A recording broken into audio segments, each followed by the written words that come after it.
ሰላም አድማጮቻችን እንዴት ናችሁ? ዛሬ የምንመለከተው ጉዳይ ኬቨን ደብሩይነ ወደ ሊቨርፑል መምጣት ይፈልጋል። የሊቨርፑልን ማሊያ ለብሶ መጫወት ይፈልጋል።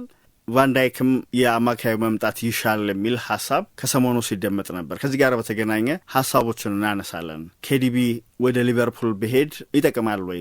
በኬዲቢና በቫን ዳይክ መካከል ያለው ግንኙነትስ እንዴት ያለ ነው? የሚሉትንና ሌሎች ሐሳቦችን እንነጋገራለን። ለቻናላችን አዲስ የሆናችሁ ቻናላችንን ሰብስክራይብ፣ ላይክ እና ሼር እንድታደርጉ በትህትና እንጠይቃለን። ኬቨን ደብሩይነና ቨርጅል ቫን ዳይክ ባለፉት ዓመታት ሜዳ ላይ እንዴት አይነት ተቀናቃኝነት እንደነበራቸው ሁላችንም የምናውቀው ነው። በሊቨርፑልና በማንቸስተር ሲቲ መካከል የነበረው የዋንጫ ተፎካካሪነት እነዚህ ሁለት ተጫዋቾች መካከልም የባላንጣነት ስሜት እንዲፈጠር አድርጓል። ከሰሞኑ አንዳንድ ሪፖርቶችን እየሰማን ነው። እነዚህ ሪፖርቶች ኬቨን ደብሩይነ ከማንቸስተር ሲቲ ከተለያየ በኋላ ወደ ሊቨርፑል ሊመጣ ይችላል፣ አለም ደግሞ ሊቨርፑልን መቀላቀል ይፈልጋል የሚል ይዘት ያላቸው ናቸው። ይህንን ሐሳብ ቶክ ስፖርት ላይ ተነስቶ በደንብ ተመልክተነዋል። በእርግጥ አዲስ ሐሳብ አይደለም።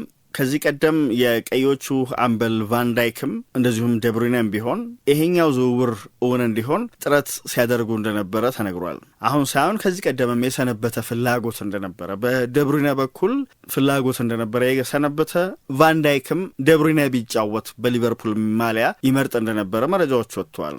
የሚያስገርመው እነዚህ ሁለት ክለቦች ሊቨርፑልና ማንቸስተር ሲቲ ለዋንጫ በሚፎካከሩባቸው ወቅት እንኳ በጣም የባላንጣነት ስሜት፣ የተፎካካሪነት ስሜት ከሮ በታየባቸው ጊዜያቶች እንኳ ሁለቱ ተጫዋቾች ወዳጆች እንደነበሩ፣ ጓደኛሞች እንደነበሩ መረጃዎች ወጥተዋል። ቤልጂማዊው በተደጋጋሚ ቃለ ምልልሶችን ሲያደርግ ግልጽ ያደረጋቸው ሳይደብቅ የተናገራቸው እውነታዎችም አሉ። የሊቨርፑል ደጋፊ እንደሆነ ከልጅነቱ ጀምሮ ሊቨርፑልን እየደገፈ እንዳደገ ኬቨን ደብሩይነ ተናግሯል። ለዚያም ነው ቫን ዳይክ ደብሩይነ ለሊቨርፑል ሲጫወት በመለከት ደስ ይለኛል የሚል አስተያየት የሰነዘረው። እንደውም ደብሩይነ የ11 ዓመት ልጅ ሆኖ የተቀረጸው አንድ ቪዲዮ ምስል ወጥቷል እና በዚያ ቪዲዮ ላይ ኬቨን ደብሩይነ የሚወደው ቡድን ሊቨርፑል እንደሆነ፣ ከሊቨርፑል ደግሞ የሚወደው ተጫዋች ማይክል ኦዌንን እንደሆነ በግልጽ ያስቀመጠበት ነው። አንድ ቀን ወደፊት ለሊቨርፑል ብጫወት ደስ ይለኛል ብሎ ነበር 11 ዓመት ታዳጊ ያለ። በ2019 ከማች ኦፍ ደ ዴይ መጋዚን ጋር በነበረው ቆይታም የሊቨርፑል ደጋፊ ሆኜ ነው ያደግኩት። በእንግሊዝ የሚኖሩ ቤተሰቦች በሙሉ የሊቨርፑል ደጋፊዎች ናቸው። እኔ ደግሞ በግሌ ማይክል ኦዌንን ወደው ነበር። ምክንያት ነበረኝ እሱን የምወድበት ብሏል። ፈጣን ነው፣ ደቃቃ ነው እና በወቅቱ ከነበርኩት እኔ ጋር የበለጠ ይስማማ ነበር። እኔም በዚያ ወቅት እንደዚያ ነበርኩ፣ ደቃቃ እና ደግሞ ፈጣን። በ2022 ደግሞ ማንቸስተር ሲቲ ከሊቨርፑል ጋር 2-2 ከተለያየበት ጨዋታ በኋላ ደብሩይነ የሊቨርፑልን ተከላካይ ቨርጅል ቫን ዳይክን እጅጉን እንደሚከታተለው ጭምር ተናግሯል። ቶሎም እንደሚገናኙ ጭምር ገልጿል። በእርግጥ የሁለቱ ልጆች የሚማሩት በአንድ ትምህርት ቤት መሆኑ በራሱ ተጨማሪ ምክንያት ሆኗቸዋል። እነዚህ ሁለት ተጫዋቾች በተደጋጋሚ እንዲገናኙ እግር ኳሳዊ ከሆነው ምክንያት በተጨማሪ ሌሎች ተጨማሪ ምክንያቶችም አሉ። አንዳንድ ምርጫዎቻቸውም ይቀራረባል። ሁለቱም ለኤሌክትሮኒክ ሙዚክ ያላቸው ፍላጎት፣ ፍቅር ያቀራረባቸዋል። እንዲያውም በኢቢዛ ከዲጄ ካልቪን ሃሪስ ጋር ያሳለፉትን ጊዜ የሚያሳዩ ምስሎችም ጭምር ወጥተዋል። ቨርጅል ቫን ዳይክ ከጋሪ ኔቭል ጋር በኦቨርላፕ በተሰኘው ፕሮግራሙ ላይ ቀርበው ባደረገው ቆይታ አንድ ጥያቄ ቀርቦለት ነበር። በቡድኑ ውስጥ ቢኖር ብሎ የሚፈልገው የሚመኘው ሌላ ተጫዋች ማን እንደሆነ ሲጠየቅ ደብሩይነ የሊቨርፑል ተጫዋች ቢሆን ደስ ይለኝ ነበር፣ በእኛ ቡድን ውስጥ ቢገኝ መመርጠው ተጫዋች ነው የሚል ምላሽ ሰጥቷል። ግንኙነታቸው በጣም የጠበቀ ስለሆነ ከዚህ በኋላ ከዓመት በኋላም ሁለቱ ናታናኬን ጨምረው፣ ያው ናታናኬን የቫን ዳይክ የብሔራዊ ቡድን ጓደኛው ነው፣ ከደብሩይነ ጋር ደግሞ በክለብ እግር ኳስ አብረው ይጫወታሉ። አብረው ሲዝናኑ የረፍት ጊዜያቸውን ሲያሳልፉ የሚያሳዩ ምስሎች ወጥተዋል በ2024። እንዲያውም ከዚህ ቀደም በተደጋጋሚ ቨርጅል ቫን ዳይክ ነበር ከደብሩይነ ጋር አብረው ቢጫወት ደስ እንደሚለው በይፋ ሲነገር ተደምጦ የነበረው። በዚህ አጋጣሚ ደብሩይነም ምላሹን ሰጥቶ ተመልክተናል። ከቫን ዳይክ ጋር አንድ ቡድን ውስጥ ብጫወት ደስ ይለኛል የሚል አስተያየቱን ሰንዝሮ እንደነበር እናስታውሳለን። የሁለቱም ተጫዋቾች ኮንትራት በዚህ ዓመት መጨረሻ ይጠናቀቅ ነበር የቀድሞ ኮንትራታቸው። በእርግጥ ቨርጂል ቫን ዳይክ ኮንትራቱን አራዝሟል በሊቨርፑል ቤት የ2 ዓመት በሳምንት 400,000 ፓውንድ የሚያስገኝለት ኮንትራት ተፈራርሟል። ደብሩይነ ግን በውድድር ዘመኑ መጨረሻ ከኤቲሃድ መልቀቅ እንደሚችል ፍቃድ ተሰጥቶታል። ኮንትራቱ ሲጠናቀቅ ከክለቡ ይለያያል። አንድ የማይካደው ሀቅ ቤልጅማዊ ባለፉት ዓመታት በማንቸስተር ሲቲ ቤት እጅግ ምርጡ ተጫዋች እንደሆነ ምንም ጥያቄ የለውም። አንዳንዶች እንደውም የምንጊዜውም የማንቸስተር ሲቲ ምርጡ ተጫዋች ነው ብለው ያወድሱታል። 6 የፕሪሚየር ሊግ ዋንጫዎችን አንስቷል ከክለቡ ጋር 5 የካራባው ካፕ ዋንጫን፣ 2 የኤፍኤ ካፕ እንደዚሁም የቻምፒየንስ ሊግ ዋንጫን ማሳካት ችሏል። 10 ዓመታትን በማንቸስተር ሲቲ ቤት ሲቆይ እንደውም የውድድር ዘመኑ ከመጠናቀቁ በፊት ደብሩይነ ሌላ ተጨማሪ ዋንጫ ከማንቸስተር ሲቲ ጋር ሊያሳካ ይችላል። ምክንያቱም በኤፍኤ ካፕ ፍጻሜ ከክሪስታል ፓላስ ጋር ተገናኝተዋል። ስለዚህ ያንን ማሳካት ከቻሉ ተጨማሪ የኤፍኤ ካፕ ዋንጫን በማንሳት ነው ከክለቡ የሚለያየው። ኬቨን ደብሩይነ ለማንቸስተር ሲቲ 419 ጨዋታዎች ላይ ተሰልፎ ተጫውቷል። 108 ጎሎችን አስቆጥሯል።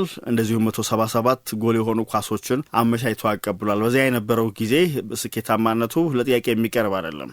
ከማንቸስተር ሲቲ እንደሚለያይ ከተረጋገጠ በኋላ ከተለያዩ ክለቦች ጋር ስሙ ተያይዞ ተነስቷል። ወደ መካከለኛው ምስራቅ የሳውዲ ፕሮ ሊግ ሊያመራ ይችላል የሚሉ ሀሳቦች ተሰንዝረዋል። የሜጀር ሊግ ሶከር መዳረሻው ሊሆን ይችላል የሚሉ አስተያየቶችም ተደምጠዋል። የ33 ዓመቱ ተጫዋች ግን በፕሪሚየር ሊግ ቆይቶ ሌላ ክለብ ሊጫወት የሚችልበት ድል ይኖር እንደሆን ሲጠየቅ አንደኛው አማራጭ ያ መሆኑንም ተናግሯል። ታዲያ ወደ ሊቨርፑል ቢመጣ ለሊቨርፑል ይጠቅማል ወይ የሚለው አሁን መነሳት ያለበት ጥያቄ ነው። በነጻ የሚገኝ ተጫዋች ነው። ሊቨርፑል ሲደግፍ ያደገ መሆኑን ከዚህ ቀደም ተናግሯል። ብዙዎች ከሲቲ ጋር ያቆራኙታል። ያው በዛ ስለነበረ የተጫዋችነት ዘመኑ በፕሪሚየር ሊግ ያሳለፈው ከክለቡም መለያየት የመጀመሪያ ምርጫው አልነበርም። የተሻለ ኮንትራት ቢቀርብለት በማንቸስተር ሲቲ ሊቀጥል የሚችልበት እድልም ጭምር እንደነበር ተገልጿል። ምክንያቱም በከፍተኛው መድረክ እግር ኳስ አሁንም ሊያበረክተው የሚችለው ነገር እንዳለ ያምናል ደብሩይነ።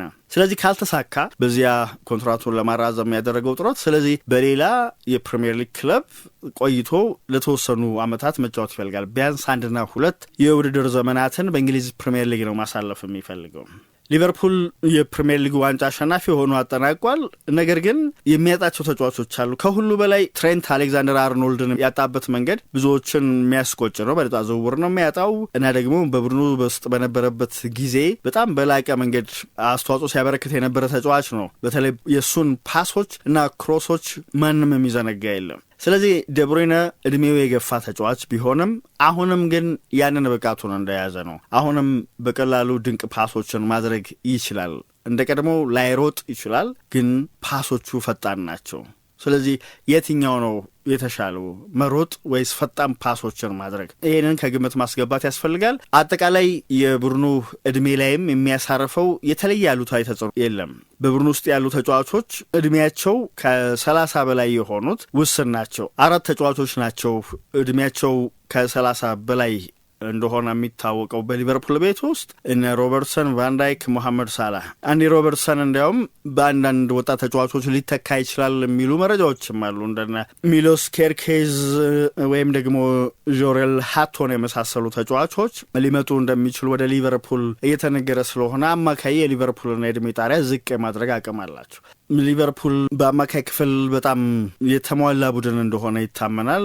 አሌክሲስ ማካሊስተር አለ፣ ሶቦዝ ላይ አለ፣ ግራቨንበርግ ጥሩ ጊዜን እያሳለፈ ነው የሚገኘው። እዚህ ላይ አንድ ተጫዋች እድሜው ከ30 የበለጠ 33 የሆነው ተጫዋች ማምጣት ክፋቱ ብዙም አይታየንም የሚሉ አስተያየት ሰጪዎች ብዙ ናቸው። በእርግጥ በመቀጣዩ የውድድር ዘመን ደብሩይነ ወደ 34 ዓመቱ የሚገባበት ነው።